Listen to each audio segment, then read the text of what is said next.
She had been on her knees for 20 minutes, picking up porcelain shards one by one, while the old woman stood over her like a judge at sentencing. Your black skin will never make you worthy of carrying this family's name. Nia Bennett didn't look up. Not because she was weak, because she had promised herself she wouldn't cry in front of this woman. Not today, not ever.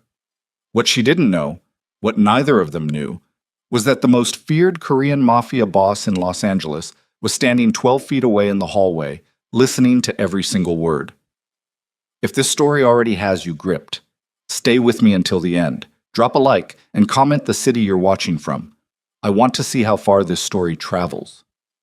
The mansion sat behind iron gates on the eastern edge of Los Feliz, and it did not look like a place where anyone laughed. That was the first thing Nia Bennett noticed when Min Jae brought her there 3 years ago.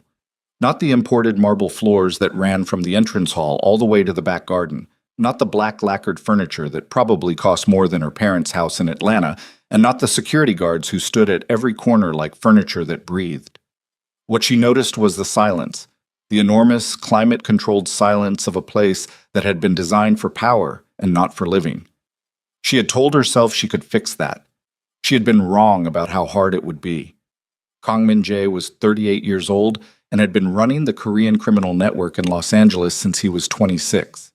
He had inherited it from his father, who had built it from the ground up during a decade of blood and debt, and he had expanded it with a ruthlessness that even his father had never managed. He controlled distribution lines from the port of Long Beach up through the San Fernando Valley. He had relationships with 3 separate city officials who would rather have his goodwill than his attention. When rival organizations wanted to negotiate, they sent flowers first and representatives second, because showing up at his door without warning was the kind of mistake that ended careers and sometimes lives. He was not, by any reasonable measure, a man who was supposed to fall in love with a black woman from Atlanta who had been working as a hospital administrator. But he had. They met at a fundraiser that Naya's hospital had organized.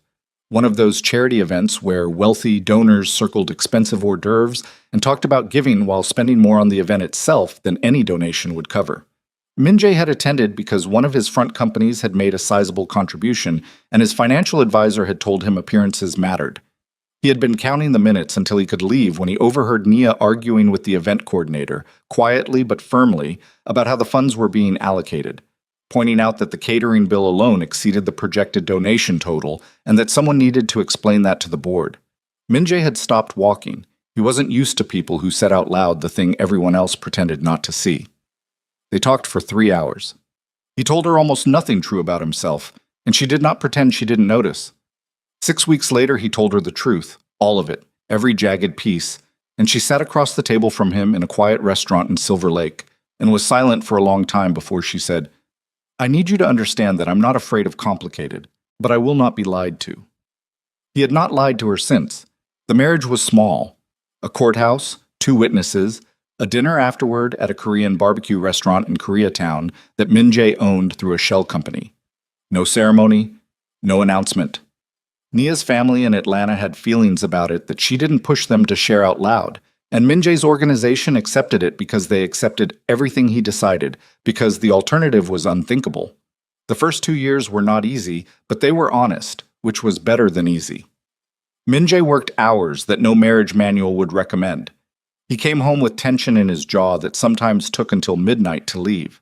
There were nights he didn't come home at all, and she did not ask, because they had agreed on the things she would not ask about, and she was a woman of her word. But when he was there, when he sat across from her at the kitchen island at 11 at night eating reheated food because he'd missed dinner again, he was present. Fully, deliberately present. He looked at her when she spoke. He remembered the details of what she told him. He was not a warm man in the conventional sense, but he was a precise man, and he aimed his precision at her like a gift. She had made the marble house livable. She had put plants in the windows and argued with the head housekeeper about which cleaning products smelled less like a hospital. She had learned to cook 3 dishes that Min Jae's chef considered an acceptable imitation of things his grandmother used to make. She had introduced herself to each member of his household staff by name and learned each of their names in return, which they had found so startling that 2 of them had initially assumed she wanted something. She had wanted nothing except to be a person in the house, not a fixture in it, and for 2 years she had almost managed it. Then Madame Han Seo-jin arrived. Min-jae told Nia 3 days before his mother came. He said it carefully, the way he said things he was uncertain about, precisely, without decoration, watching her face. His mother had been living in Seoul with her younger sister's family, but she wanted to spend more time with him. She was getting older. It was the reasonable thing. Nia said, of course. She meant it. She met Madame Han at the door of the mansion on a Tuesday afternoon in October. The older woman stepped out of the black car without waiting for the door to be opened for her, which told Nia something. She was small, smaller than Nia had imagined, with iron gray hair pulled back severely and eyes that moved over the house, over the garden, over the staff lined up in greeting, and finally over Nia herself, all with the same calculating efficiency. She said nothing when Nia welcomed her. She inclined her head the way royalty might acknowledge a commoner who had managed not to embarrass themselves too visibly, and she walked inside. That night, when Min-jae asked how the introduction had gone, Nia said it went fine. She had already learned not to tell him when she was concerned about something she couldn't prove yet. The first week was quiet in the way that a pressure system building offshore is quiet. Madame Han ate meals in her room most of the time, spoke to the staff in Korean that Nia could not follow, and watched Nia move through the house with an expression that was too composed to read. She did not speak to Nia directly unless Min-jae was in the room, and when she did, the words were correct and the tone was flat in a way that communicated everything words didn't. The second week, things began to shift. It started small enough that Nia almost talked herself out of noticing. The kitchen staff began asking Madame Han for meal approval before Nia, who had been the one managing household matters since she arrived. When Nia mentioned this to the head chef, a quiet man named Jin Ho, who had worked for the family for 11 years, he avoided her eyes and said Madame Han had simply expressed some preferences. The week after that, Nia walked into the sitting room to find two of the maids rearranging furniture based on instructions they said came from Min-jae's mother. When Nia asked them to please put it back, they looked at her with an uncertainty that told her they weren't sure whose authority outranked whose. That was the moment she understood what was happening. And she made a decision. She would not tell Min-jae. He came home carrying the weight of things she couldn't imagine. Decisions about men's lives, about debts and violence, and the maintenance of a criminal empire that required constant management. She had watched his face across 3 years of hard nights, and she knew the specific quality of exhaustion he wore when things had gone badly. She would not add to it, not for household politics that she could handle herself. She could handle it herself. That was the thing she kept telling herself through the third week, when Madame Han began speaking to her directly for the first time, not in conversation, but in instruction. The tea should be served at 3, not 3:30. The flowers in the front hall were the wrong color for a house in mourning period, of which this house apparently was. For a distant relative Nia had never been told about.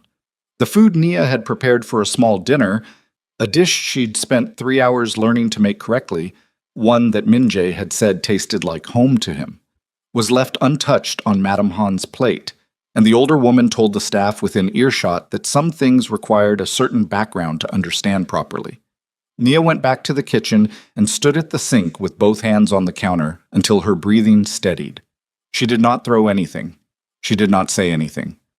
She stood there and breathed and told herself that she was 35 years old and had managed difficult people before, and this was not different. This was just a woman who was afraid of what she didn't understand, and fear made people cruel, and cruelty was not the same as power. She believed that. She kept believing it. By the 4th week, Madame Han had stopped the pretense of subtlety.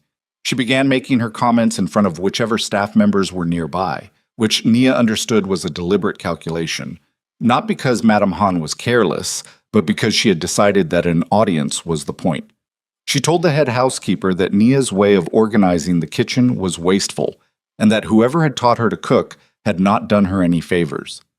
She told a visiting relative that Min-jae had always had a weakness for unusual things, and that some weaknesses a man grows out of with time. She began asking Nia to serve the afternoon tea personally, and with increasing specificity about method. The correct angle of the cup, the correct way of presenting the tray, with a patience in her instruction that was somehow more cutting than anger would have been, because it implied that Nia's role in this house was one that required training. On a Wednesday morning in the 5th week, Nia went looking for a silk scarf that she had left on the vanity in the master suite. It was the scarf Minjae had bought her in Paris on a trip they had taken in their first year together. Not expensive by his standards, but selected by him personally, which was how she measured the things that mattered. She searched the room twice before asking the head housekeeper if anyone had moved it during cleaning. The woman's face shifted in a way that she tried to control and didn't quite manage. She said she would look into it. The scarf was not found. 2 days later, Nia walked past one of the guest sitting rooms and saw it in the hands of one of Madame Han's grandnieces, a teenager who had come for a visit and had been brought as a prop in the older woman's ongoing performance of authority. The girl was wearing it around her neck without ceremony, the way teenagers wear things they've been given without knowing what they mean. Nia stopped in the doorway. Madame Han was sitting in the chair nearest the window. She met Nia's eyes and held them, and her expression did not change by a single degree. Nia turned and walked back down the hallway. She went to the kitchen. She made herself a cup of tea that she did not want. She sat at the island and drank it and thought about what her grandmother used to say about dignity, that it wasn't something anyone could take from you if you didn't hand it over, that a woman's composure in the face of cruelty was not weakness, it was refusal. It was the most powerful kind of no you could give someone who wanted to see you break. She held that. She held it hard. That night, when Minjae came home at 11 and found her still at the kitchen island, he sat down across from her. He looked at her face for a long time. He said, "Talk to me." She looked back at him. She saw the exhaustion on him, the specific shadow of it around his eyes that meant the day had cost him something she'd never fully know about. She thought about the scarf. She thought about the maids looking at her with uncertain eyes. She thought about the way Madame Han's voice sounded when she said the word background, slow and deliberate, like a teacher correcting a persistent mistake. "Everything's fine," Nia said. "Long day." He didn't believe her. She could see that he didn't believe her. He studied her face with the focused, unhurried attention he brought to problems he was trying to understand, and she made her expression stay steady under it. "You sure?" he said. It wasn't a question, exactly. "I'm sure," she said. "Go shower. I'll make you something to eat." He went. She stood at the stove with her back to the doorway, and her jaw locked tight against everything she was not saying, and she told herself again that she could manage this, that this was her house too, that a woman with her particular kind of spine did not need rescuing. What she did not tell herself, what she refused to examine too closely in the late hours of that night, was how long she thought she could actually hold. She would find out sooner than she expected. Because 3 days from now, on a rainy Tuesday afternoon when the air in Los Angeles smelled like wet pavement and eucalyptus and something electric, Minjae's 2 o'clock meeting was going to be canceled. And he was going to come home 4 hours early. And he was going to walk down the hallway toward the sound of his mother's voice. And the life Nia had been holding together with both hands in perfect silence was going to change in ways that neither of them had planned for. The rain started on a Friday. Not the soft California drizzle that locals complained about like it was a personal insult, but real rain, the kind that came in off the Pacific with actual intention, drumming against the mansion's tall windows and turning the garden into something dark and breathing. Nia stood at the kitchen window at 6 in the morning and watched it come down and felt something she couldn't name settle into the space between her shoulder blades. A heaviness. Like the house itself was pressing in.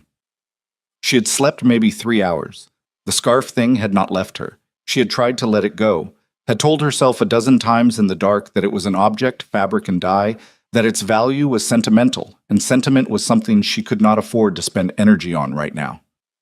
But every time she closed her eyes, she saw Madame Han's face in that doorway, the absolute stillness of it, the way the woman had held her gaze without apology, without explanation, without so much as a flicker of acknowledgement that what Nia had just witnessed was anything other than ordinary. That was the part that stayed with her, not the cruelty itself, the comfort with which it was delivered.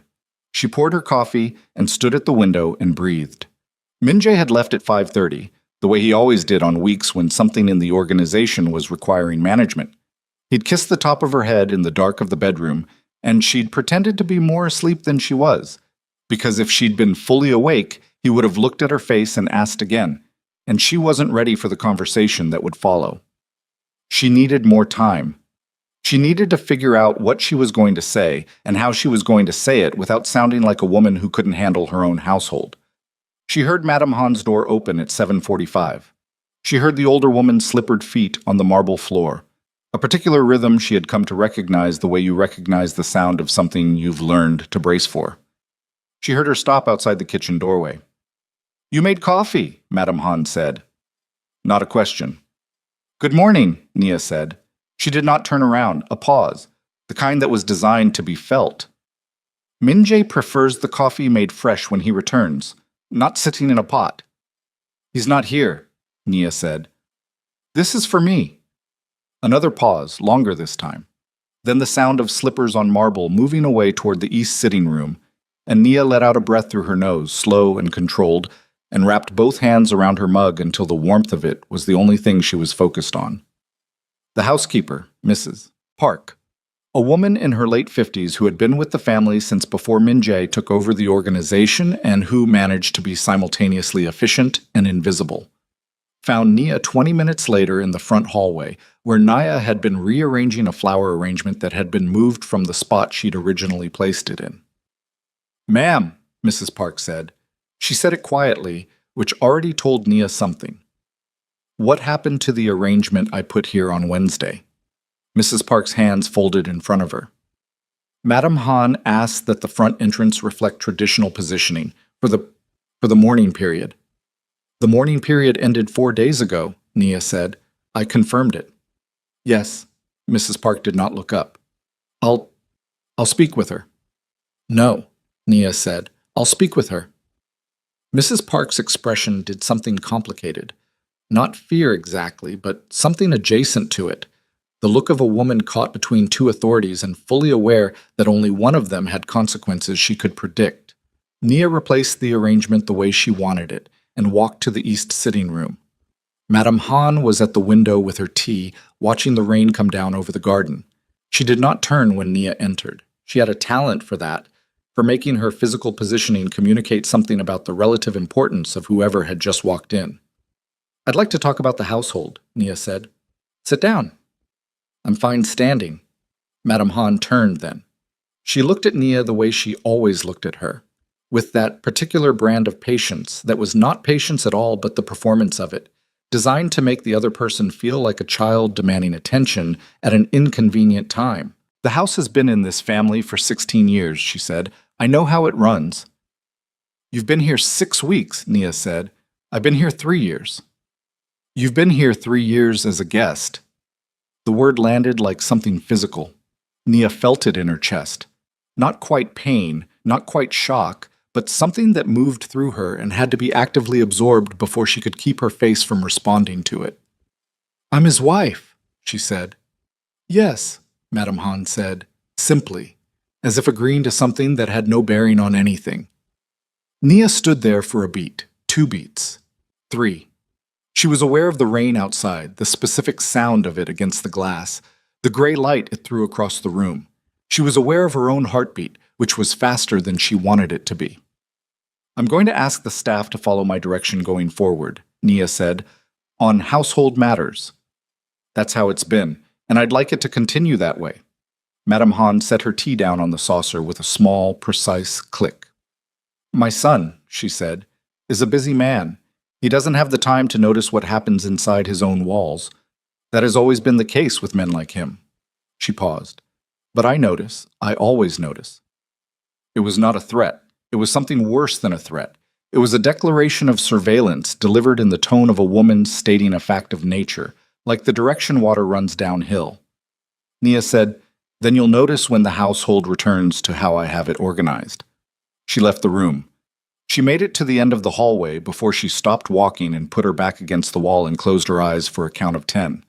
The marble was cold through her shirt. She stayed there until her breathing was something she could fully control, and then she pushed off the wall and kept going. She did not tell Min-jae that night. He came home at 9:30, later than usual, and the tension on him was the particular variety she associated with decisions he was not happy about having had to make. She did not ask. She reheated the dinner she'd kept for him, sat across from him at the kitchen island while he ate, and they talked about small things.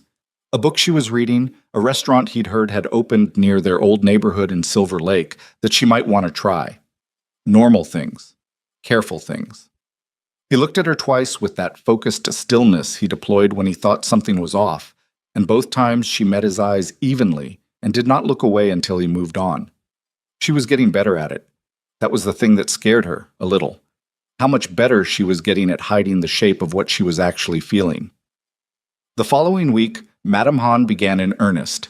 She had visitors on Monday, 2 women from the Korean community, older, beautifully dressed, the kind of women whose social position was their primary occupation. They arrived at 11 and were set up in the formal sitting room with tea and food that the kitchen staff prepared under Madame Han's direct instruction, without consulting Nia. Nia found out when she walked past the room and heard conversation inside and stopped, not out of eavesdropping instinct, but because she heard her own name in Korean and the specific tone that surrounded it was enough to translate itself. She walked in. The 2 women looked at her with the polite, blank-faced curiosity of people who had already been briefed. Madame Han looked at her with something that almost resembled satisfaction. "This is my son's wife," Madame Han said in English, for Nia's benefit. Then she added something in Korean to the 2 women that made one of them press her lips together and the other look at a point somewhere to the left of Nia's shoulder. "Nice to meet you," Nia said. She got through it. She stayed for 20 minutes, answered the careful questions the 2 women asked in halting English, kept her back straight and her hand still in her lap, and when she stood to leave, she did it with unhurried composure that she was fairly sure convinced no one in the room. That night, alone in the master suite while Min-jae was on a call in his office, Nia sat on the edge of the bed and stared at the opposite wall and pressed her fingers against her temples until the pressure was the thing she was thinking about instead of anything else. She was so tired. Not sleepy tired, tired in the bones. The kind of tired that accumulates from smiling when you don't mean it, and speaking evenly when your chest is doing something else entirely, and making yourself small in a space that was supposed to be yours. She thought about calling her sister in Atlanta. Keisha would pick up on the first ring and would say exactly what Nia already knew she was thinking, which was that this was not sustainable, that no woman with Nia's sense of self should be tolerating this, that love was one thing, but this was something else. Keisha had never been convinced by Min-jae. Not because of what he was, Keisha was practical enough to get past that, but because she said any man who brought you into his world without making sure it was fully safe for you had skipped a step. Nia had defended him then. She still defended him now. In her head, automatically. He didn't know. That was the whole shape of it. He didn't know because she hadn't told him, and she hadn't told him because she was trying to protect him from a choice no son should have to make. But there was a version of the truth she was getting worse at avoiding, sitting on the edge of the bed at 11:30 on a Tuesday, which was this. She was also protecting herself from having to see what he would choose if she forced the question. She went to sleep without calling her sister. Wednesday brought something new. Nia came downstairs at 8 to find 3 of the household staff rearranging items in the formal dining room under Madame Han's instruction, removing pieces that Nia had selected and placed herself over the course of 3 years, and replacing them with items that had apparently come out of storage, older pieces, traditional pieces, the objects of a household that had existed before Nia entered it. Her presence in the room was being unpacked and packed away at the same time. She stood in the doorway and watched for almost a full minute. None of the staff looked at her. Madame Han stood in the center of the room, directing the process with small, precise gestures, her back to the doorway, aware, Nia was certain she was aware, that Nia was there. "Stop," Nia said. The staff stopped. Madame Han turned around slowly. "Put everything back where it was," Nia said to the staff. Nobody moved. They looked at Madame Han. Just for a second, a reflex, fast and involuntary. But Nia saw it. Every one of them looked at Madame Han first. Something cracked open in Nia's chest, clean and sharp, like a bone that had been under pressure too long. She did not raise her voice. She made herself not raise her voice. "I am speaking to you," she said to the staff carefully. "Please put these items back where they were." Mrs. Park appeared at the edge of the room, drawn by some domestic alarm system that had registered the specific quality of this silence. She looked at Nia. She looked at Madame Han. Her face was the face of a woman who understood exactly what was happening and had been dreading this specific moment. Madame Han said something in Korean. Not to Nia, to the staff. 2 of the younger ones immediately resumed what they had been doing. The third, an older woman who had been with the house almost as long as Mrs. Park, kept still, her eyes on the floor. Nia stood there in the doorway and felt the authority of her own home leave the room like smoke. She turned around. She walked back down the hall. She went to the kitchen and stood at the sink and gripped the edge of the counter and told herself to breathe, breathe, breathe, because the alternative was walking back into that room and saying things that couldn't be unsaid, and she was not ready. She was not ready to burn it all down. Not yet. Not yet. But something had changed. She could feel it, the exact quality of the limit she was approaching, the way you feel road ending, not because you can see the sign, but because the texture under your feet starts telling you something different. She picked up her phone. She put it back down, picked it up again. She called her sister. Keisha picked up on the second ring. "I need to talk," Nia said. "I know," Keisha said. Just that. Like she'd been waiting. Nia told her. Not everything. Not the scarf. Not the staff looking at Madame Han before following Nia's instructions. Not the visitors on Monday and what she'd seen on their faces. Just the shape of it, the outline. A woman in her house who was systematically taking it apart. Keisha was quiet for longer than usual. Then she said, "He doesn't know." "No. Nia. Don't. He needs to know." "I said don't. Why are you protecting her?" "I'm not protecting her. She stopped. The word she was looking for wasn't coming. "I don't want him to have to choose." The silence on the other end of the phone had a specific shape to it. Keisha was a woman who knew when to push and when to let something sit, and she let this one sit. "What happens," Keisha said, finally, "when you run out of quiet?" Nia didn't answer. Outside the kitchen window, the rain had picked up again, harder than before. She didn't have an answer. That was the truth of it. She had been so focused on holding the line that she had not thought carefully enough about what happened at the end of it. She found out 4 days later. It was a Thursday afternoon, not raining for once, but the sky carrying the memory of rain, low and gray, and pressing down on the city like a hand. Min-jae had a 2 o'clock meeting at a location downtown, something to do with a shipping arrangement that had run into complications. He had texted her at noon to say he'd be late, probably 7 or 8. At 1:15, something happened with the meeting. She didn't know the details, and he wouldn't tell her later. What she knew was that at 1:45 he was in his car headed back to Los Feliz, and he did not call ahead. Madame Han's visitors came at 2. Not the polished community women from Monday. These were relatives. A cousin and her adult daughter. Women who had apparently been briefed on the ongoing domestic situation with enough detail to come prepared. They were in the formal sitting room when Nia came back downstairs after a work call she'd taken in the study, still with her earpiece in, her mind partially elsewhere. She heard Madame Han's voice first. The specific cadence of it, not the measured performance she used when Min-jae was around, but the looser, more comfortable version she allowed herself when she believed the audience was safe. What she was saying, Nia didn't need to translate it perfectly to understand the shape of it. Her own name, repeated. The word for dark, or black, which in Korean Madame Han always deployed with a particular weight. Something about the family name, something about shame. The cousin was agreeing, the daughter was agreeing. Nia stood in the hallway outside the room and took a breath. Her earpiece was still in. She reached up and removed it and put it in her pocket and stood there for 5 more seconds, deciding. Then she pushed the door open and walked in. Madame Han looked up. Something moved across her face, not guilt. Nothing as human as guilt, but a rapid recalibration, the expression of someone deciding how to manage a situation that had arrived earlier than expected. "Nia," she said in English, pleasantly. "Come meet my cousin's daughter. She is visiting from—" "I heard you," Nia said. The room went quiet. The cousin looked at her teacup. The daughter looked at the window. Madame Han's eyes didn't waver. "Come and sit down." "No," Nia said. "I'd like your guests to leave." "They are family." "This is my home," Nia said, and her voice was steady. She needed it to be steady, and it was, although the steadiness was costing her something she could feel spending itself in real time. "And I am asking you clearly to please have your guests leave now because I need to speak with you about what I just heard. You misunderstood." "I didn't misunderstand." The cousin stood, the daughter stood. They gathered their things with the focused efficiency of people removing themselves from a situation that had become uncomfortable, and they were gone in under 2 minutes, which told Nia that they at least understood what they had walked into, even if Madame Han was still performing otherwise. The room was just the two of them. Madame Han sat in her chair by the window. in the position she had claimed so completely in 6 weeks that Nia couldn't look at the chair anymore without seeing her in it.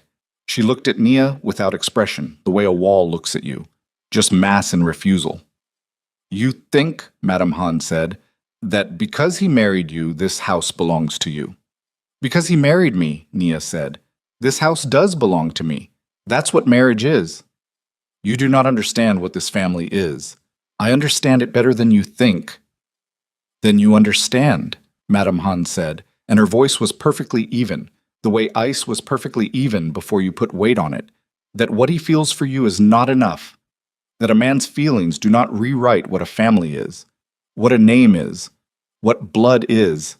She paused. "You are a phase, child. Men like my son have phases. They end." Nia stood very still. The thing happening inside her chest was too large and too tangled to name.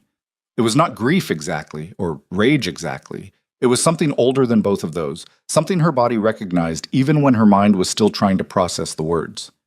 She said, "I feel sorry for you." She did not wait for the response. She turned and walked out. She was at the foot of the stairs when she heard the sound, not from behind her, not from the sitting room, but from the entrance hall.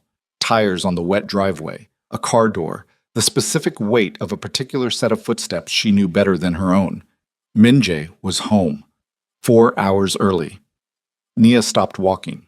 She stood at the foot of the stairs with one hand on the banister and her heart going too fast, and she tried to calculate how long she had, what she would say when he looked at her face, whether she could compose herself in the 30 seconds between the sound of the door and the moment he came through it. She was still calculating when the front door opened. He walked in and he looked at her, and in the single second before she could arrange her face into something manageable, he saw everything she had been hiding for 6 weeks, saw it the way a man who had spent his entire life reading danger in people's eyes read it, and his expression changed into something she had never seen on him before, something focused and cold and very, very still. He said, "Where is she?" Nia opened her mouth. She said nothing. And in the space of her silence, from down the hallway behind her, they both heard Madame Han's voice, back in the sitting room, already on the phone with someone, her tone easy and unhurried and completely unaware that everything was about to change. Min-jae looked at Nia for one more second. She watched him make a decision behind his eyes. A door closing, a line being crossed. And then he walked past her, down the hallway, and she stood at the foot of the stairs and could not move, because she understood that whatever happened next, there was no version of this that returned them to this morning, and the house that she had held together with 6 weeks of perfect silence was about to come. The hallway felt longer than it ever had. Nia stood at the foot of the stairs and watched Min-jae walk toward the sitting room, and the sound of his footsteps on the marble was so controlled, so deliberately measured, that it was worse than if he had stormed. A man who stormed was a man still inside his emotions. The way Min-jae moved right now, that focused, unhurried precision, was something else entirely. That was the walk of a man who had already made a calculation and was now simply executing it. She should follow him. She knew she should follow him, but her feet were not moving, and the reason they were not moving was something she did not want to look at directly, which was that she was afraid. Not of him. Never of him. Afraid of what she was about to see on his face when he understood the full size of what she had been carrying alone. Afraid that the understanding, when it came, would look like accusation. She heard him push open the sitting room door. Madame Han's voice stopped mid-sentence. Then silence. The particular kind of silence that has weight. Nia made herself move. She walked down the hallway on legs that felt like they belonged to someone else, and she stopped just outside the sitting room doorway, close enough to hear everything, not quite crossing the threshold. Min-jae was standing in the center of the room. Madame Han had risen from her chair, the phone still in her hand, the call apparently abandoned, and she was looking at her son with an expression that Nia had never seen on her before. Not fear, not guilt. Something more complex than either. The expression of a woman recalibrating rapidly, trying to determine how much he had heard and how much she still controlled. "You're home early," she said, in Korean. Then, as if remembering herself, "Is everything all right?" "Close the phone," he said. She closed it. He looked at her for a long moment. He had his hands at his sides, completely still, and that stillness was the most frightening thing in the room. How long? He said. Minjae, how long has this been going on? It was not a question. The flatness of it was not a question. Madame Han set the phone on the side table and composed her face into something that was the distant relative of reason. I don't know what you think you... I heard you, he said. In the car. The window was open. I heard you from the driveway. He paused.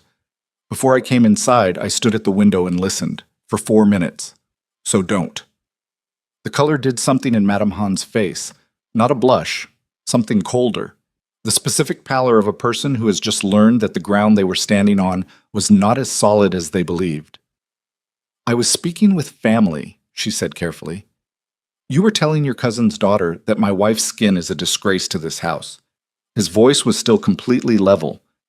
You used the word stain. I heard that word specifically.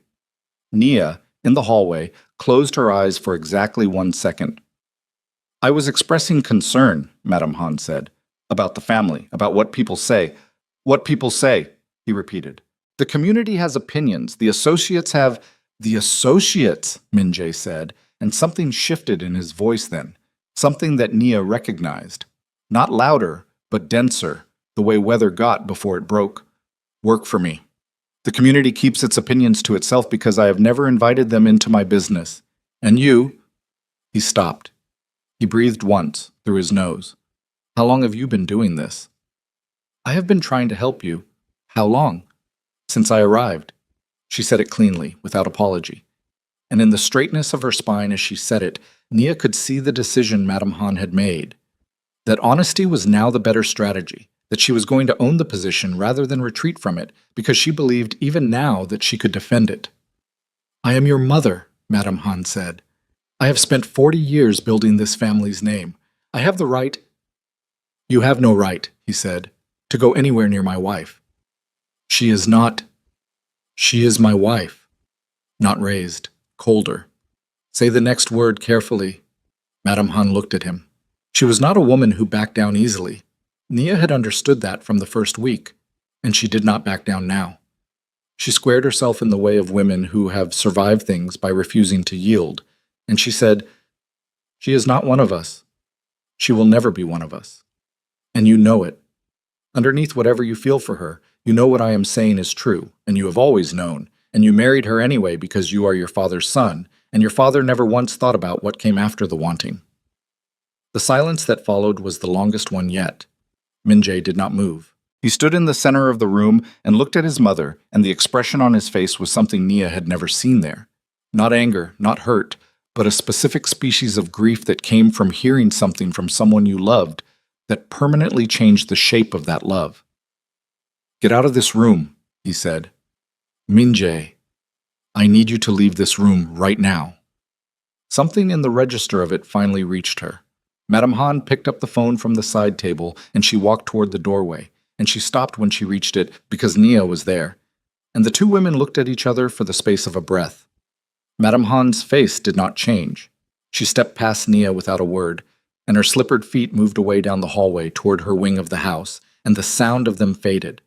And then there was only the gray afternoon pressing in through the sitting room windows, and Minjae standing in the middle of it with his back to the doorway. Nia walked in. He turned when he heard her. He looked at her face, really looked at it, the way he had been trying to and she had been preventing for 6 weeks. And what happened in his eyes in that moment was something she felt in her chest like a fist unclenching, because it was not accusation. It was not blame. It was recognition. It was a man finally seeing the weight his wife had been carrying and understanding the full dimension of it. Nia, he said. Don't, she said. Her voice broke on the word just slightly, and she hated it. Don't apologize yet. Give me a minute. She sat down in one of the chairs. She put her elbows on her knees and her face in her hands, and she breathed, and he did not speak. He just stood there and let her have the minute, which was exactly right, which was the thing about him that had made her fall in love with him in the first place. He understood when to be still. After a while, she looked up. 6 weeks, she said. I know. I should have told you. You should have told me, he said. Not as an accusation, as a fact that he was acknowledging alongside her. I didn't want you to have to choose. He crossed the room and sat down across from her, leaning forward with his hands clasped between his knees, and he looked at her with that focused, complete attention she had missed without letting herself admit she'd missed it. Tell me, he said. All of it. So she told him. The scarf, the staff looking to Madame Han before following Nia's directions, the visitors on Monday, the dining room, the specific words she had heard from the driveway before he walked inside. She told him those too, even the ones that had cost her the most to absorb, because she was done protecting either of them from the full truth of it. He listened without interrupting.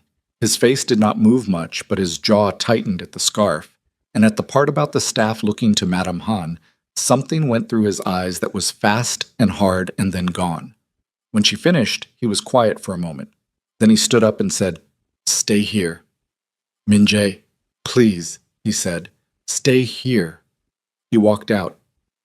She stayed. She heard him in the hallway, heard him knock on the door of his mother's wing, heard the door open, heard him go inside. She did not hear words. The walls of the mansion were built for privacy. But she heard the rhythm of voices. And at one point, raised enough to come through the walls, she heard Madame Han's, and whatever she said, it went on for a long time, and the tone of it was not apologetic. Nia sat in the sitting room and stared at the gray window, and waited.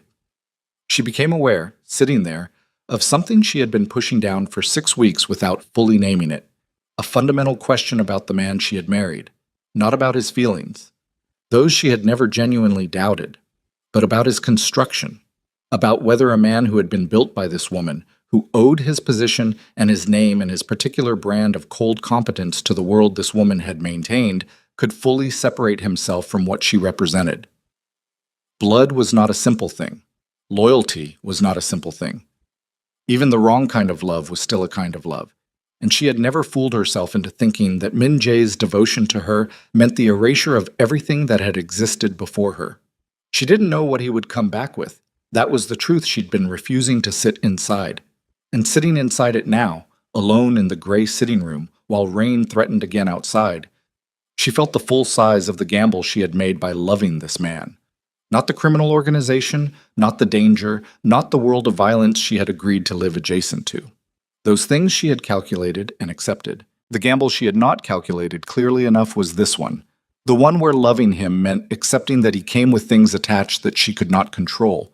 And one of those things was a woman who had decided 6 weeks ago that Nia Bennett's presence in this house was an error to be corrected. She did not know what he would come back with. He came back 40 minutes later. He walked into the sitting room and he stood in the doorway and he looked at her with an expression that she cataloged in a single glance. Not defeated, not conflicted, not the expression of a man still deciding. Decided. Whatever had happened in that room had happened, and he had come back from it having finished it.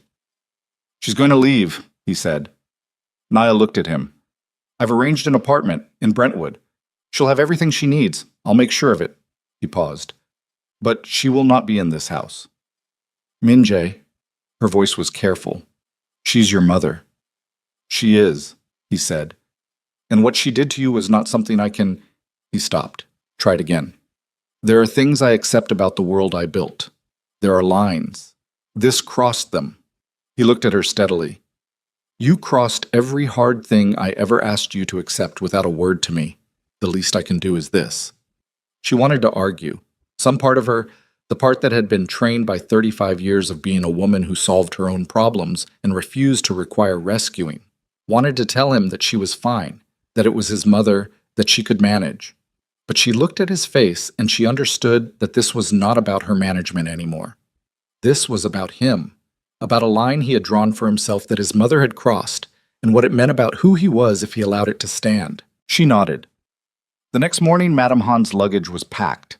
Nia was not in the main hallway when it happened. She stayed in the garden in the gray November morning with a cup of coffee she wasn't drinking, listening to the sound of wheels on marble and low voices and car doors. Min-jae handled it.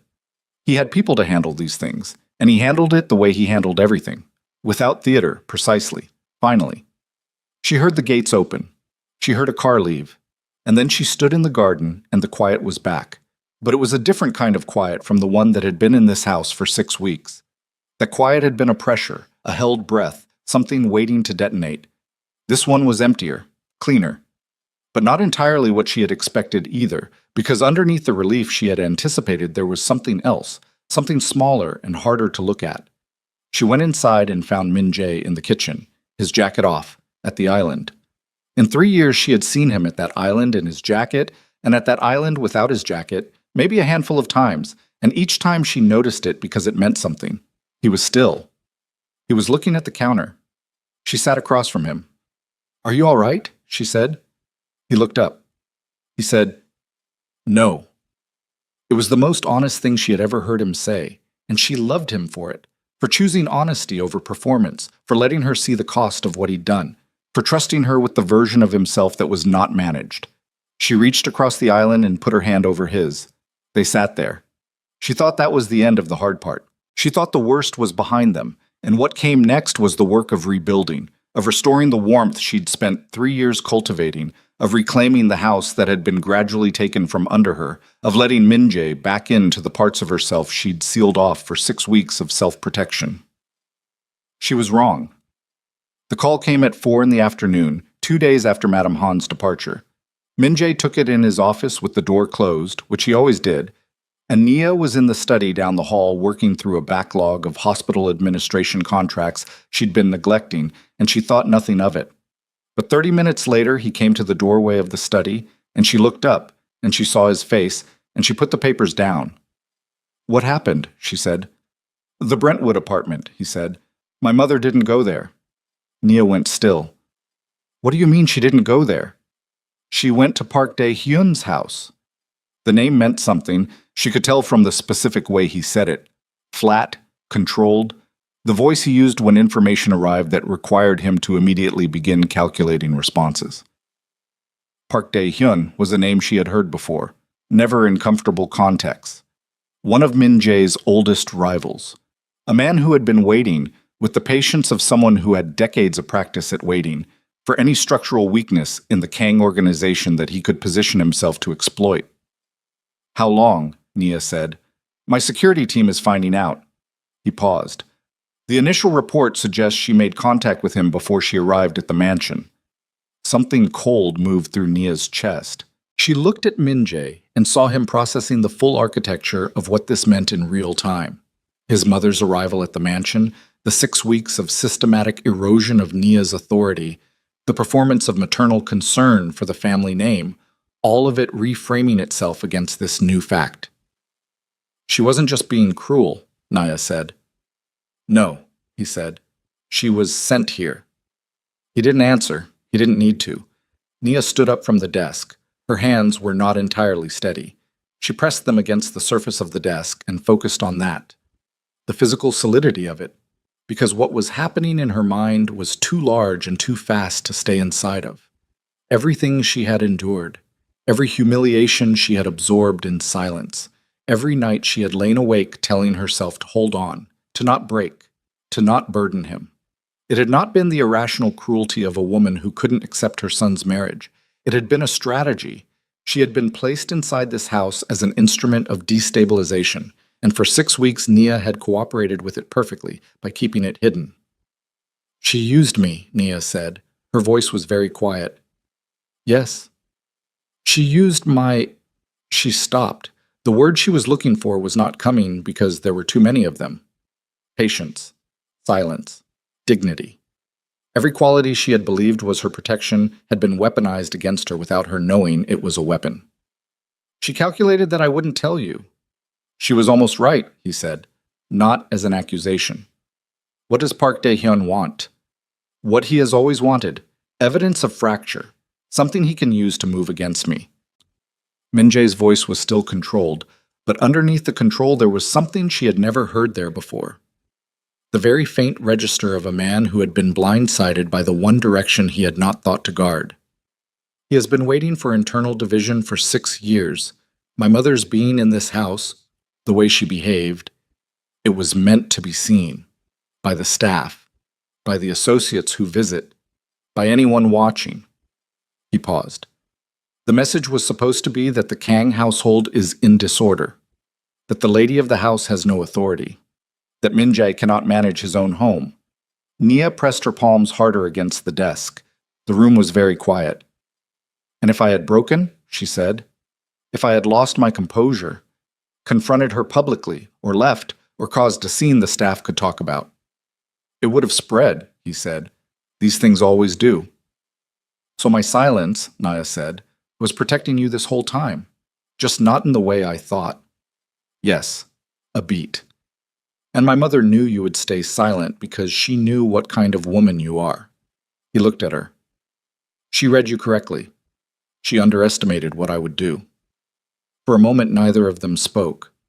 Then something shifted in the room, the specific quality of the silence changing, because they both understood simultaneously what this meant in the larger context of the organization. It was no longer a domestic matter. It had never been a domestic matter.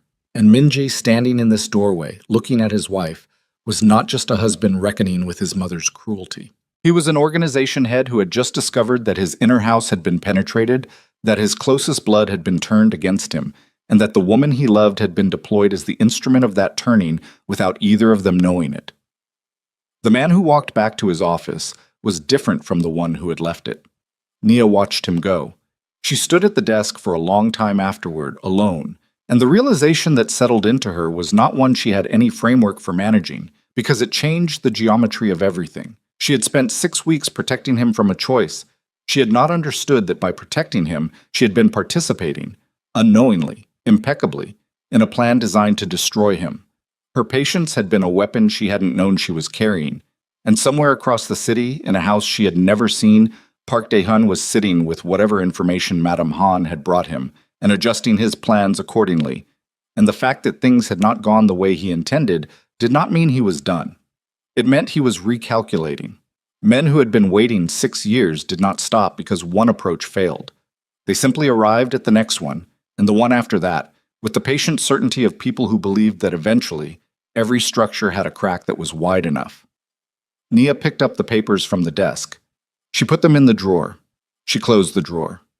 She walked to the doorway of Minjae's office and knocked. He said, "Come in." She pushed the door open. "Tell me what you need from me," she said. He looked up from the desk. He looked at her for a long moment, and something moved through his face that she couldn't fully read. But part of it was relief, and part of it was the kind of gratitude that was too large to say directly, and part of it was something she had no word for, which was what it looked like when a man who had never fully trusted anyone looked at the one person he actually trusted and understood, for the first time, what that meant as a liability and a lifeline at the same time. "Sit down," he said. She sat. He told her everything, not just the park situation, all of it, the full geography of the threat, the names, the history, the 6 years of patience that had been building toward this moment. He told her things he had never told her, things she had agreed not to ask about, things that lived in the part of his world she had accepted without entering. He told her because she had just demonstrated that she could carry weight he had not given her, and because the man who believed in compartments had just watched those compartments fail him in the most personal room of his life, and because the only person in this mansion who had not been compromised was sitting across from him with steady hands and her eyes on his face. When he finished, the room was very dark. The afternoon had gone without either of them noticing. Nia sat with everything he had just given her, and she made herself look at it clearly. All the ways her life was more complicated than she had allowed herself to fully know. All the ways the man she loved was more endangered than she had let herself calculate. All the ways the 6 weeks of silence had been building toward something that was not over simply because Madame Han's luggage had left the driveway. She said, "What happens now?" He said, "Now I need to be the kind of man who doesn't make the same mistake twice." She looked at him. "I left you alone in this house," he said. "I came home every night, and I saw something was wrong, and I let you tell me everything was fine because it was easier to believe you. That's on me." He paused. "It will not happen again." "No," she agreed. "It won't." The thing between them in the room then was not the same thing that had been there before Madame Han arrived. It was harder and cleaner and had a different kind of weight. The weight of two people who had walked through something together, even if they had walked through it separately, and had come out the other side knowing more about each other and about themselves than they had known when they went in. Outside, a car moved slowly past the iron gates. Then another. Min-jae watched them through the window without moving, and she watched his face as he watched, and she understood that the war, because that was what this was, she had no softer word for it now, was not finished. It had only just become visible, and the woman who had entered this house 3 years ago telling herself she could make a marble mansion livable had arrived, without choosing it, at the center of something she had no map for and no history of navigating. She was going to have to navigate it anyway. And sitting in that dark office, with Min-jae's face still turned toward the window, and the city outside doing what it always did, moving, grinding, not caring, Nia Bennett made a decision about who she was going to be on the other side of all of this. And it was not the woman who had stood in the garden that morning, holding a cup of coffee she wasn't drinking, enduring things quietly and calling it dignity. That woman had served her purpose. That woman had kept the house standing through 6 weeks that would have broken someone less stubborn, and she was not ungrateful to her. But that woman was not who this moment required. What this moment required was someone who had stopped waiting for things to be manageable before she acted, and Min-jae turned from the window and looked at her, and whatever he saw in her face made him go very still, and after a long moment he said quietly, "There she is." She said, "Tell me where to start." "Tell me where to start." Min-jae looked at her for 3 full seconds before he answered. In those 3 seconds, she watched him make a calculation she had never seen him make about her before. Not whether she was strong enough, not whether she could handle what he was about to say, but something more specific and more complicated. Whether she understood that once he told her, she could not go back to the version of her life that existed before this room. "Park Dae-hun is going to make a move within the week," he said. "He's been waiting for proof of internal fracture. My mother gave him something. I don't know yet exactly what." "Then find out exactly what," she said. He picked up the phone. What followed was 72 hours that Nia would later remember not as a sequence of events, but as a sustained physical state. The particular quality of sustained alertness that made everything too bright and too close and gave food no taste and sleep no depth. She slept in 4-hour windows, woke to the sounds of the house moving around her in new patterns, men coming in and out of the east entrance at hours that the house had never operated at before, quiet conversations that stopped when she came near and resumed after she passed. The whole machinery of what Min-jae actually was shifting into a configuration she had never been close enough to witness. He had told her to stay visible, not passive, visible. The distinction mattered, and she understood it immediately. The story Park Dae-hyun had been given was of a household in disorder, a wife without authority, a boss who could not manage his own home. The counter-narrative required her presence, deliberate, composed, undeniably in command of her own house. So she moved through the mansion with the kind of attention to detail that she had never performed before because she had never understood it as performance. Now she understood. Every instruction she gave to the staff was clear and was followed. Every room she walked through like she owned it, because she did, and that fact was no longer something she was going to be moderate about. Mrs. Park found her on the second morning in the kitchen where Nia was going through the week's supply orders with a precision that the older woman had not seen from her before. "Ma'am," Mrs. Park said. She hesitated. "I want to say, what happened? With Madame Han and the staff. With how we behaved." "It's done," Nia said. I should have—" "It's done," Nia said again. She looked up. "But it doesn't happen again. That's all I need from you." Mrs. Park nodded. She looked like a woman who had been carrying something and had just been told she could set it down, and the setting down itself was not without its own complicated weight. "Yes, ma'am," she said. The report from Min-jae's security came on the 3rd day. He brought it to her himself, which told her its contents were not something he wanted moving through his organization in briefings. He sat down across from her in the study, and he laid it out with the same directness he had used to build his entire enterprise.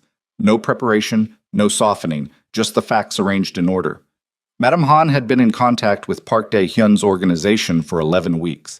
She had made initial contact before she arrived at the mansion. The stated arrangement was information exchange, details about the internal operations, staff, visiting associates, any evidence of conflict or vulnerability, in exchange for Park's influence being used to pressure Min-jae toward a different kind of wife. A different kind of arrangement. The specific phrasing, as relayed through channels Min-jae's people had spent 3 days reconstructing, was this: "Remove the black woman, and we can discuss terms." Nia sat with that for a moment. She didn't just want me out, she said. She wanted you compliant. Yes. And Park would have used whatever she gave him to put you in a position where compliance looked like the better option. That's the shape of it. She looked at the table between them. What did she give him? Min-jae was quiet for a beat. Names. 2 of the city officials, the routing structure for the Long Beach line, approximate financial arrangements for 3 of the front companies. The weight of that settled into the room like something physical. That's enough to move against you, she said. If used correctly? Yes. Has he moved yet? Not yet. He's still building position. Min-jae's jaw worked once. He'll wait until he thinks the timing gives him maximum advantage. So we have a window. A narrow one. She looked at him. What do you need to do? 3 things. He counted them. Not on his fingers. He was not that kind of man, but she could feel the enumeration in his voice, the structure of a mind that organized chaos by breaking it into manageable units. I need to neutralize the information she gave him, make it obsolete, or compromise the value of it before he can act on it. I need to demonstrate to every person watching that this organization has no fracture, and I need to make Park understand that moving against me right now is not an option he will survive. The demonstration, she said, that involves me. There's a gathering, he said, Friday night. Associates, contacts, some of the community figures. I hold it twice a year. This time it matters in a way it hasn't before. He looked at her steadily. I need you there. Not in the background. Not being gracious, present, authoritative. The lady of this house, with no ambiguity about what that means. I know how to be in a room, she said. I know you do, he said. That's not why I'm asking. I'm asking because there's a version of Friday night where Park Dae-hyun attends. He has done, historically, at these events. If he comes, when he sees you, his read on the situation changes. The story my mother sold him falls apart in real time. Nia thought about that. You want to collapse his intelligence in front of him. I want him to understand, Min-jae said, that everything he paid for was garbage, and that the man who runs this organization has a house that is not in disorder. He paused. And a wife who cannot be moved. She said, I'll be there. She said it simply, no performance in it, just the fact of it, stated like an outcome that had already been determined. Friday arrived with the specific pressure of a day that has been building toward itself all week. The mansion transformed in the hours before the gathering the way Nia imagined a military operation transformed in the hours before deployment. Quietly, efficiently, every person in their role, the whole organism oriented toward a single purpose. Catering arrived through the east entrance, flowers through the south garden. Security moved through the rooms in a pattern she recognized now as the one they used when the stakes of an evening were above a certain threshold. Min-jae's 2 senior lieutenants, men she had seen occasionally over 3 years but had maintained a careful distance from, as per the arrangement she and Min-jae had agreed on, were in his office from noon, and the voices she heard through the closed door were low and continuous and completely controlled. She got dressed alone in the master suite. She had spent 45 minutes the night before deciding what she would wear, which was not something she did for social events, normally.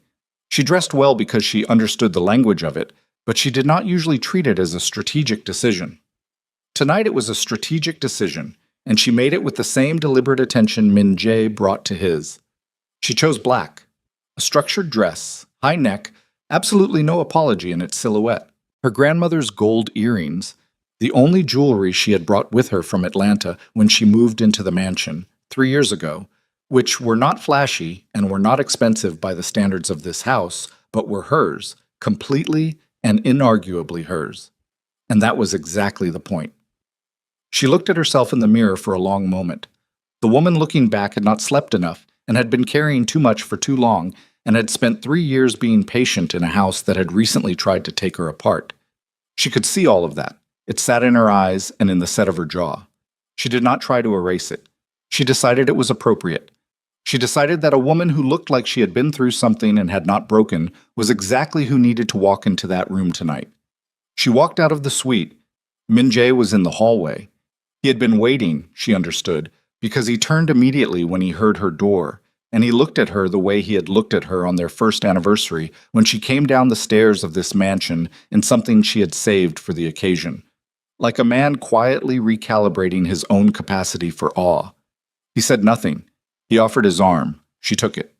The guests arrived over the course of an hour beginning at 7. Nia stood with Min-jae near the entrance of the formal reception room, not quite at the door but close enough that every person who entered would encounter her within 30 seconds of arrival. This was deliberate. Min-jae had been specific about the positioning. He greeted each person with the compact efficiency of a man who had done this 100 times, and after each greeting he turned to his wife with an attention that communicated, to anyone with eyes, the nature of her position in this household and in his regard. She matched every greeting. She used names where she knew them and asked for names where she didn't. She met eyes directly and held them with the composure she had spent 6 weeks deploying in isolation, now turned outward toward a room full of people who were watching her and calculating. She could feel the calculation. It was palpable, the specific quality of attention from a room full of people who were accustomed to information being power and who were currently receiving information about a situation they had apparently been given a different version of.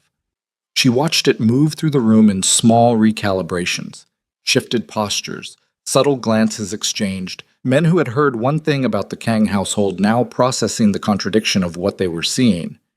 Good, she thought. Let them recalculate. Park Dae-hyun arrived at 8:15. She knew him immediately. Not from having met him, she hadn't, but from the way the room adjusted when he walked in. Not overtly. Min-jae's gatherings were too controlled for overt reaction, but there was a micro shift, a slight reorientation of attention, the involuntary way a room of people accustomed to tracking power acknowledged the arrival of a particular kind of threat. He was older than she'd expected. Late 50s, compact, with the stillness of a man who had never needed to fill a room with volume because he had spent decades filling it with the specific gravity of what he was capable of. He had 2 men with him who were not introduced and did not need to be. He scanned the room the way powerful men scanned rooms, Trident, efficiently, not missing anything, and his eyes landed on Nia. She did not look away.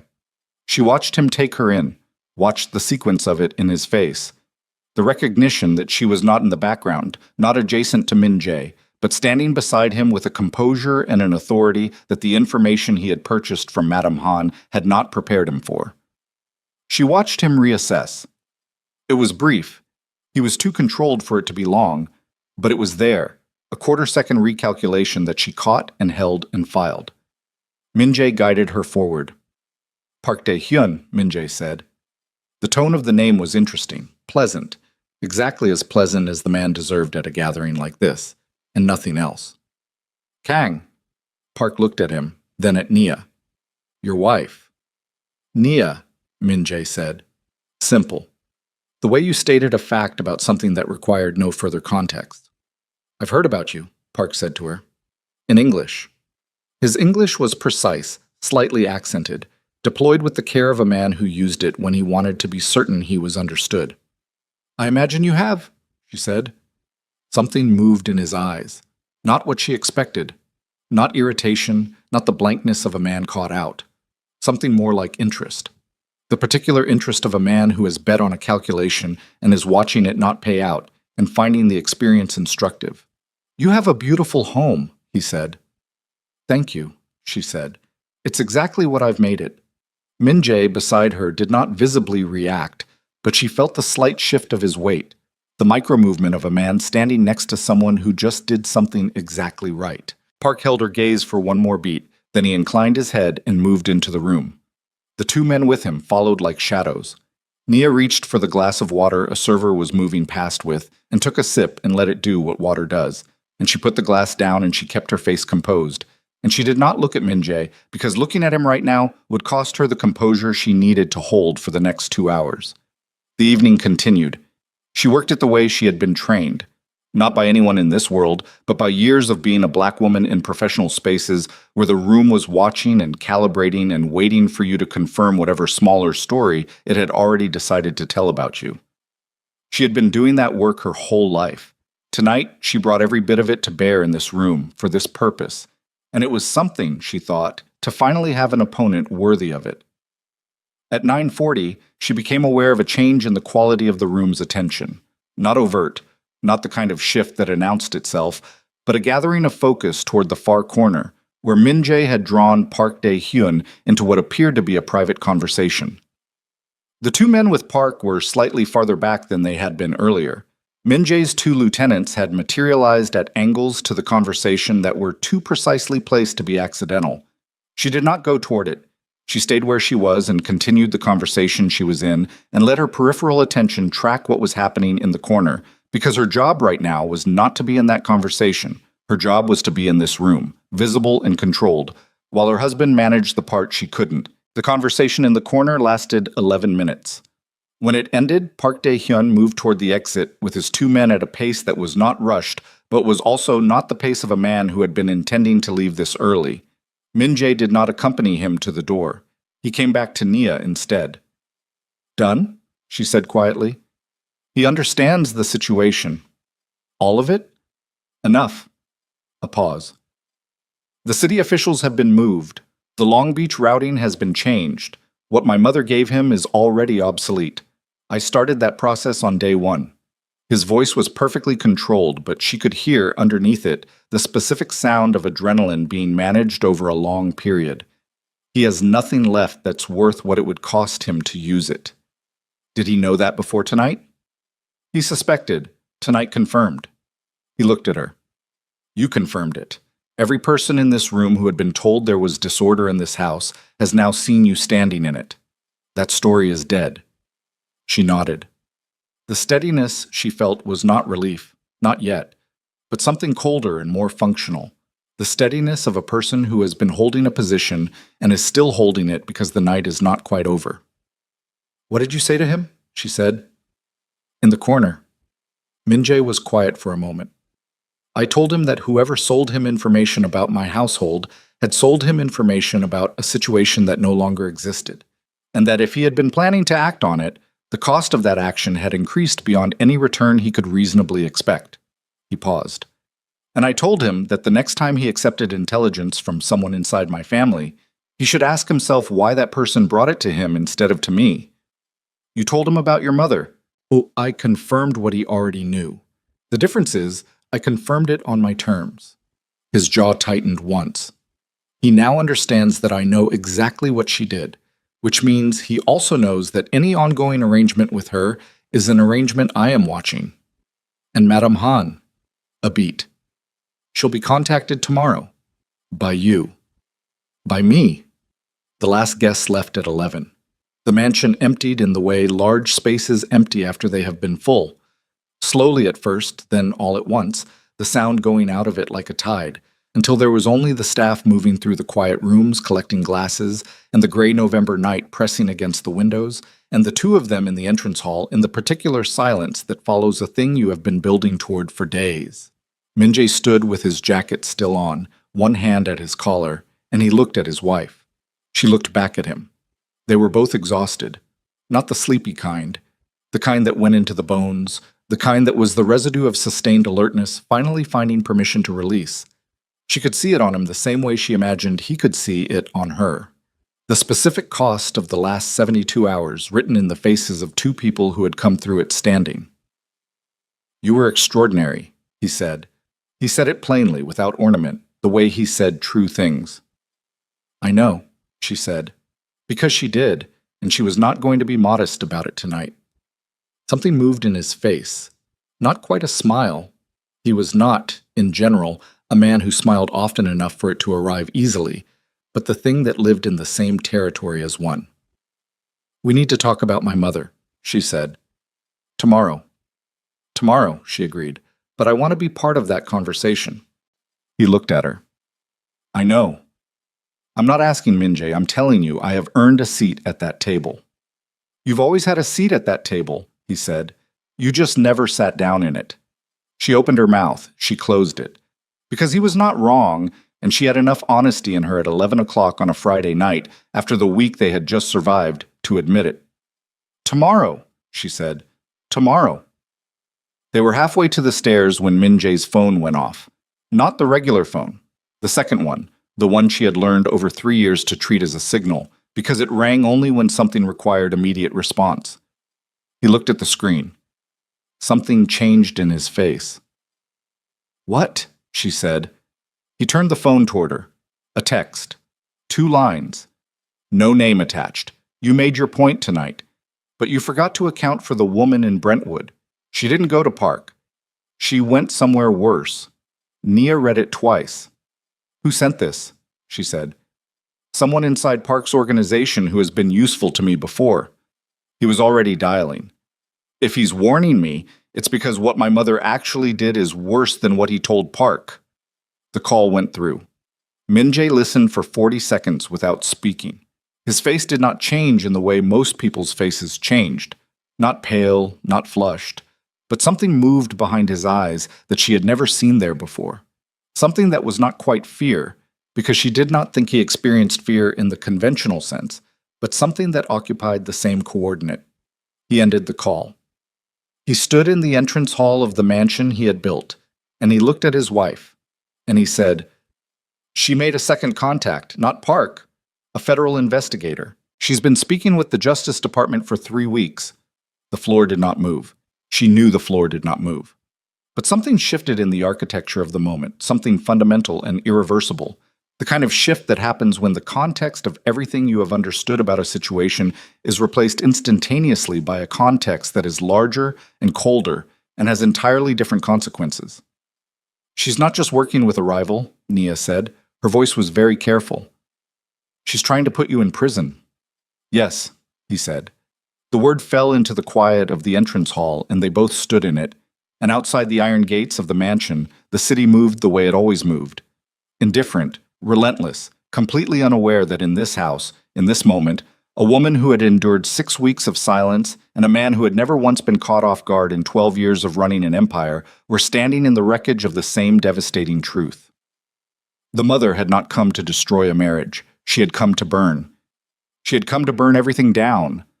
That was the sentence that lived in the entrance hall with them, unfinished, because Min-jae had not finished it, and Nia had not needed him to. She had understood the full shape of it the moment the words left his mouth. Not burn the marriage, not burn the household, burn the man himself. Reduce him to an indictable case number, to evidence in a federal file, to a name in a proceeding that would strip him of everything he had built and everything he was and deliver him to a system that did not negotiate and did not forgive. His own mother. Nia stood in the entrance hall of the marble mansion at 11:17 on a Friday night with her grandmother's gold earring still on and the week's exhaustion packed into every muscle she owned, and she made herself think clearly because one of them had to be thinking clearly right now, and Min-jae was in a place she had never seen him in before. Not panicked. He was not a man built for panic, but suspended. Suspended in the specific stillness of a person whose fundamental understanding of their own story has just been overwritten. "Sit down," she said. He looked at her. "Min-jae, sit down." He sat. On the bottom stair, which was not where a man like him would choose to sit in any other moment, and that told her everything about where he was right now. She sat beside him. The marble was cold through the fabric of her dress. 3 weeks, she said. She's been talking to them for 3 weeks. Yes. That means she started before she left this house. The silence confirmed it. She worked through it. She came here with 2 plans. Park Dae-hyun was the visible one, the pressure campaign, the destabilization, the attempt to use you to remove me. The federal contact was the contingency. If the first plan failed, she had already built the second, he said. Yes. What did she give them? I don't know yet. The contact I have inside Park's organization only knows that the approach was made and that it has continued. The specific contents... He stopped. I'll know more by morning. Nia thought about this. She thought about it with the deliberate, analytical part of her mind that she had used her entire career to solve problems that other people found too complicated to approach. The part that did not catastrophize, that did not spiral, that broke a problem into its components and addressed the components in order. Whatever she gave them, she said, they have had 3 weeks to evaluate it. If it were immediately actionable, you would already know. You would have seen movement. Something would have reached you before tonight. He was quiet, listening. Which means what she gave them is either incomplete or they're building towards something larger, or both. She looked at him. You have time, not a lot, but some. Some is enough, he said. And something came back into his voice then. Not all the way, not yet, but enough. The particular density of a mind that had been operating in crisis for 12 years and knew how to reorient. I need to know what she told them, specifically. Can you find out? It will cost me, he said it flatly. There are people who have access to that kind of information. What they'll want in return, do it, she said. He looked at her. Do what you need to do, she said. I'm not asking about the mechanics of it. I'm telling you not to hesitate on my account. She held his gaze. I made my choice 3 years ago about what I was signing on for. I don't get to use it as a limit now. He looked at her for a long time. The entrance hall was very quiet. Outside, a car moved down the street beyond the iron gates, its headlights sweeping briefly across the garden, and then it was dark again. I need to make some calls, he said. Make them. He stood. He looked down at her, still sitting on the bottom stair, and for a moment his hand came to rest on her shoulder. Just a moment, just the weight of it, and then he walked toward his office, and she heard the door close. She sat on the stair alone and breathed. She was not going to fall apart. She had established that much about herself over the last week, and she was not about to revise it now. But she let herself have 2 minutes of complete honesty about the fear, the size of it, the specific shape of it, which was not fear for herself, but for him, for what a federal case would mean for a man who had no clean history to fall back on, for the very real possibility that the woman who had spent 6 weeks trying to take Nia's house from her had now aimed at something so much larger that the house no longer seemed like it had ever been the point. 2 minutes. She counted them. Then she stood up, took off her heels, and went to make coffee. She was still in the kitchen at 2 a.m. when Min-jae came back. He looked different from an hour ago. Not better, not worse. Settled. The suspension was gone. He had a direction now, she could see it, and direction was what he needed the way other people needed reassurance. He sat down and she put a cup in front of him, and he drank half of it before he spoke. I know what she gave them, he said. Tell me. Financial records, 3 years' worth, filtered and selected. Whoever helped her identify the relevant documents knew what they were doing. He set the cup down. It's not complete. It's curated. She pulled the things that looked worst in isolation and gave them a version of the organization that is accurate enough to be credible and incomplete enough to be misleading. How misleading? Misleading enough that if I can provide the context they're missing, the picture changes. He looked at her. My lawyer has been building certain structural protections into the front companies for the last 18 months. It is possible, not certain, possible, that what she gave them is significant looking but legally insufficient. Your lawyer knows about all of this? He does now. I called him 40 minutes ago. A pause. He said the same thing you said. I have time. Not much, but some. Nia looked at her coffee. She must have copied the records while she was here. Yes. Which means she had access to your files during the 6 weeks she was in this house. She knew where to look, he said. She lived in this house when my father ran it. She knew the systems, or thought she did. Some of what she took is outdated. Some of it isn't. He was quiet for a moment. She was thorough. I'll give her that. The word sat between them with all its complicated weight. Nia said, You're going to have to talk to her. I know. Not through lawyers, not through intermediaries. She looked at him. You, her, in the same room. I know, he said again, and I need to be there. He started to say something. She held up a hand. She started this by making it about me, Nia said. She can end it knowing I was there when it ended. That's not revenge. That's just completing the thing correctly. He looked at her for a long moment. Then he nodded. Madame Han agreed to the meeting in the way of someone who understood that declining was not actually an option. Min-jae's assistant conveyed the request, and she said yes within an hour, which told Nia that on some level, the older woman had been expecting this, had perhaps been waiting for it. They drove to Brentwood on a Saturday morning.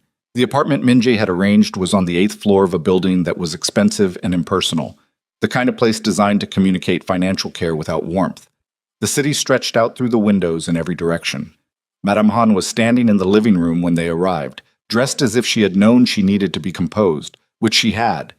She looked at Min-jae first, then at Nia. She showed no surprise at Nia's presence. She sat down. Minjay sat across from her. Nia sat beside him. Nobody offered tea. I know what you gave them, Minjay said. No preamble. I know the extent of it. My lawyer has been working through the night. Madame Han's hands were folded in her lap. She did not deny it. I want to understand, he said. Not to argue. Not to... I want to understand what you believed this would accomplish. She looked at him. Her face was controlled, but underneath the control there was something that had not been there in the sitting room of the mansion 6 weeks ago. Something that looked, from a certain angle, like the beginning of a woman who has begun to understand the full size of what she has done. I wanted you free, she said. Minjay was very still. Free, he said. Free of her. She did not look at Nia. I believed that if there was enough pressure, from the outside and from within, you would see that this arrangement was a liability, that you would make a different choice. I believed... She stopped. I believed you would choose survival over sentiment.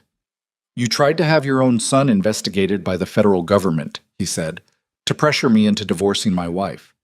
I provided information that could put me in a cell, he said, still level, still without volume. The quietness of it was the most terrible thing in the room. For years, you calculated that and decided it was an acceptable cost. She looked at him then, and whatever she had been planning to say, whatever prepared response she had constructed during the hours since his assistant's call, it did not come. Because she was looking at her son's face, and something in what she saw there was different from anything she had seen before, and it was reaching her in a way that 6 weeks of strategy had not prepared her for. I didn't think you would actually be charged, she said. I thought the threat... You didn't think, he said. That's the truth of it. Silence. Nia had been sitting with her hands folded and her back straight and her face neutral, holding herself exactly as still as the situation required, and now she spoke for the first time. I have something to say to you, she said. Madame Han looked at her. I'm not going to tell you what you did to me in that house was unforgivable, Nia said. I'm not going to tell you it didn't cost me anything, because it did. Every day of those 6 weeks cost me something I had to work to get back. She paused. But I've been trying to understand you, not excuse you, understand you. You looked at me and you saw a threat. You saw something that didn't fit the story you had told yourself about what your son's life was supposed to look like. And instead of sitting with that discomfort and examining it, you decided the easier thing was to remove the source. Madame Han's hands tightened slightly in her lap. The problem, Nia said, is that you were wrong about what I am. I am not a phase. I am not a fascination. I am not a weakness in him that you could exploit. I am the woman who stayed in that house and held it together and never, not once, gave you the satisfaction of seeing me break. And I need you to understand that, not for my sake, for yours. The room was extremely quiet. You gambled everything, Nia said. Your relationship with your son, the safety of the family you were supposedly protecting. You put all of it on the line because you could not accept that a black woman from Atlanta was worthy of the Kang name. She looked at the older woman steadily. And you lost. Madame Han was looking at her. The composure she had maintained was still there, but it was thinner now, and underneath it Nia could see, for the first time since she had met this woman, the actual human face behind the performance. Older than the performance. More frightened. Minjay said, You're going to call them, today. You're going to tell them that the information you provided was inaccurate, that you misrepresented documents you didn't fully understand, that you were in a state of, he chose the word carefully, distress, following a family conflict, and that you are recanting. That may not be, my lawyer will help you construct the specifics. It will be credible. It will be the kind of recantation that raises enough questions about the reliability of what you gave them to buy time. He looked at her. It may not close it entirely, but it will change the shape of it significantly enough to matter. And if I don't? The question was small. She said it not defiantly but quietly, almost to herself, in the way of someone who already knows the answer. Then I can't protect you from what comes next, he said. And things will come next. When the organization understands what you did, and they will, if this becomes public, I cannot manage that. He paused. You know what I am. You helped build it. You know what I can and cannot control. She knew. Nia could see that she knew. And I will not intervene, he said, to protect someone who tried to destroy me. Not even you. It was the hardest thing he had said in the entire conversation, Nia knew, because she could hear the cost of it in the precision with which he said it. The way a man speaks when he is saying something that is permanently altering the internal landscape of who he is. Madame Han looked at her son for a long time. Then she said, "Give me the lawyer's number." The call happened that afternoon. Nia was not in the room for it. She was in the car, in the parking structure of the building, with the window down and the concrete smell of an enclosed space and the distant sound of the city doing what it did. She sat there for 40 minutes while Min-jae was upstairs, and she thought about nothing specific. She had spent enough of the last week thinking about specific things. She let herself be empty for 40 minutes and found that empty was exactly what she needed. He came back to the car. He got in. He sat for a moment. "Done," he said. She nodded. "It won't be clean," he said. "The lawyer says there will likely be continued interest for some time. Questions. Possibly a preliminary investigation that leads nowhere because there's not enough to act on." He looked straight ahead through the windshield. "It's manageable. It's not over, but it's manageable." "You've been managing not over things for 12 years, she said. "Yes?" "Then you know how." He started the car. They drove back to Los Feliz through a Saturday morning that was doing something unexpected, which was being beautiful. The November sky had cleared overnight, and the light coming through it was the specific California light that made even the ugliest parts of the city look like they had been considered, and Nia watched it through the passenger window and felt the week leaving her body in increments, the tension unlocking from places she hadn't fully known she was holding it. The months that followed did not look like a movie's idea of recovery. Recovery, Nia found, looked like two people in a kitchen on a Tuesday morning who were both tired and who made coffee and stood at the same window and did not feel required to fill the quiet with anything. It looked like Min-jae coming home at a reasonable hour more often than he used to, not because the world he operated in had become gentler, but because he had renegotiated his relationship with what required his physical presence and what didn't. It looked like Nia going back to the hospital administration, work she had let slide during the worst weeks, finding that her concentration had returned sharper than before, the way bones are said to heal stronger at the break. It looked like a Friday evening in January when she found him in the garden, which he had never, in 3 years, come to unprompted. He was standing near the tree at the far end where she had put a bench in the first spring they were there, and he was looking at something she couldn't identify. And when she came and stood beside him, he didn't explain what he was looking at, and she didn't ask. They stood there until the light went. Mrs. Park, who had been with this house longer than either of them, told Nia in March that she had never seen the household the way it was now, and Nia asked what she meant, and the older woman thought about it for a moment and said, "Settled. It feels settled." Nia thanked her and meant it. The call from Madame Han came in April. Nia was alone in the study when her phone rang. She looked at the number. She sat with it through 3 rings. Then she answered. "I would like to speak with you," Madame Han said. "Not with Min-jae, just with you." Nia said, "When?" They met at a restaurant in Koreatown. Neutral ground, Nia understood, chosen deliberately by a woman who was not entirely sure of her welcome anywhere else. Madame Han was already there when Nia arrived, and she looked older than she had in November, which was what certain winters did to certain people. She looked like a woman who had spent 4 months living with herself, which was its own particular kind of hard time. Nia sat down. They ordered tea. The server left. Madame Han looked at her hands on the table. Then she looked up. "I have been trying," she said, "to find the right words for this. I have been trying for 4 months. I don't think there are right words. I think there are just words." She paused. "What I did to you was cruel. What I said to you in that house. What I arranged outside of it." She stopped again. "I told myself I was protecting my son. I told myself I was protecting the family. But I have had 4 months to sit alone with the truth of it, and the truth is that I was afraid. You were something I had no category for, and instead of finding one, I decided to eliminate you." She looked at Nia directly. "That was wrong. It was deeply, specifically wrong. And I am sorry. The restaurant was quiet around them. Someone at a nearby table was laughing at something. The sound of it was ordinary and human and oddly welcome. Nia looked at the woman across from her.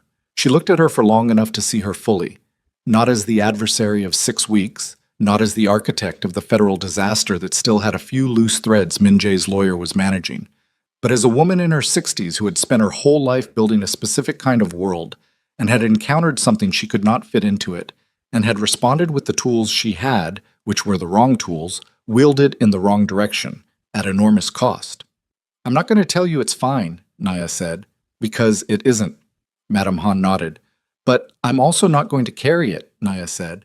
"Not because you deserve to be let off the hook, because I don't have the energy to maintain it, and I've decided my energy goes toward things that are worth it." She wrapped both hands around her teacup. "We are not going to be close. I don't think that's realistic, and I don't think you should expect it. But if you want a relationship with your son, I will not stand in the way of it. What you build with him from here is between the two of you." Madame Han was quiet. She was pressing her lips together in the way of someone holding something back that they have decided is not appropriate to release. "He is a good man," she said finally. "He became one in spite of the world I put him in. I know where that came from." She looked at Nia. "I know where that came from." It was the closest thing to an acknowledgement that she had spoken, and Nia received it for what it was. Not comfortable, not complete, but real. The kind of real that cost something to say and something to hear and meant more because of both. They finished their tea. They did not hug when they parted. They did not promise to call. Madame Han walked toward her car, and Nia walked toward hers, and the distance between them was what it was. Not fixed, not unfixable, just the current size of the space that needed to exist. Nia sat in her car for a minute before she started it. She thought about her grandmother's earrings still in the dish on the vanity in the master suite where she put them every night. She thought about the bench in the garden where Min Jae had stood in January, watching something she still didn't know the name of.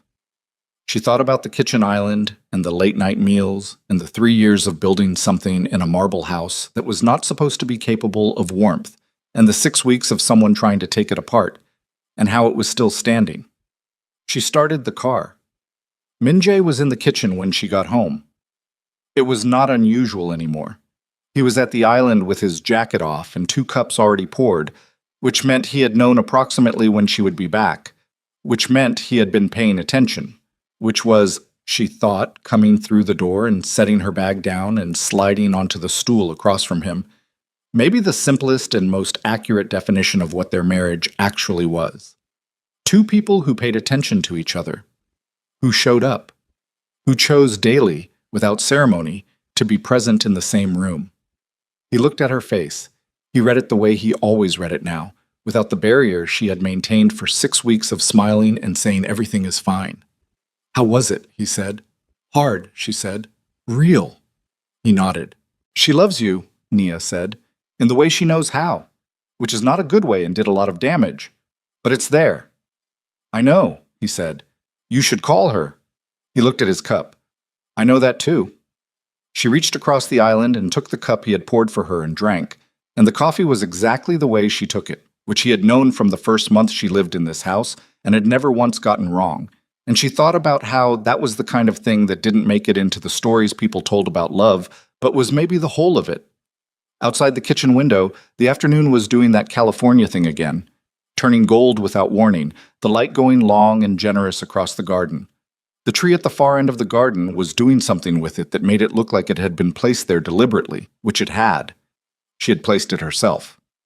In the first spring, before she understood the full geometry of what she had walked into, before she knew the word for what this house would cost her to inhabit, she had stood in that garden with dirty gloves and a root ball and put something living into the ground because she had decided this was her home, and homes have trees in the garden if you want them to.